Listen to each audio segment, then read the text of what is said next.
Pessoal, boa tarde, a paz do Senhor Jesus para todos. Olha, estou com esse HB20X, eu sou motorista por aplicativo há 5 ou 6 meses mais ou menos. Aí tava rodando na gasolina, né, e no álcool, mas como o lucro era pouco, eu botei o kit GNV. E aí após uns 5 meses, 4, 5 meses, eu notei uma zoada no motor. Tac, tac, tac, tac. Quando eu acelerava, aumentava mais ainda a zoada. Tac, tac, tac, tac, tac, tac, tac. Eu vi com medo, comentei com minha mulher, com medo terrível. E agora? Esse carro é caro, tudo desse carro é caro. E aí, de orientação a Deus, né? Aí, como tinha uma peça aqui da embreagem que endurecia muito, eu troquei que fica aqui dentro. Comprei no Mercado Livre. Adicionei lá no carrinho, daqui a pouco Deus é tão bom que apareceu esse óleo. Aí eu fui ler, diz que ele tira as horas do motor, diz que evita desgaste, dá mais economia ao carro e mais potência. E aí eu disse, não tenho nada a perder, vou comprar. E aí eu comprei esse moleque aqui, ó. Botei a metade, eu rodando no aplicativo, eu só aqui em Salvador, tava no Derba. E aí botei só a metade que eu fiquei com medo. Oxe, na mesma da hora a zoada parou e o carro ficou mais silencioso e mais potente.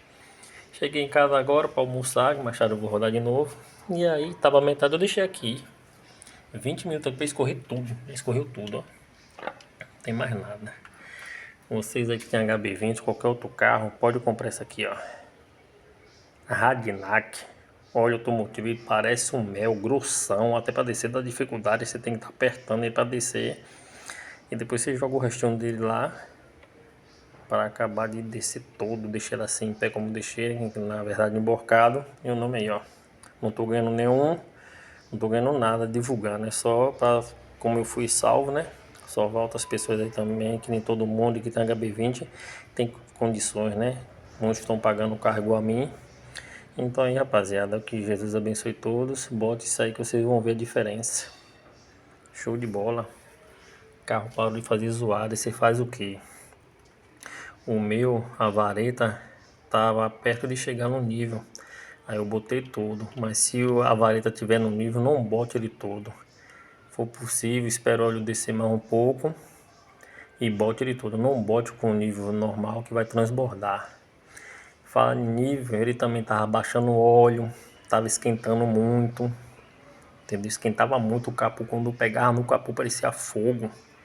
Ficava falhando o carro. Agora não esquenta, não faz barulho, o óleo não baixa. Só alegria. Mais uma vez, que Jesus abençoe a todos. De preferência também, desculpa, botar com o motor quente. Obrigado a todos.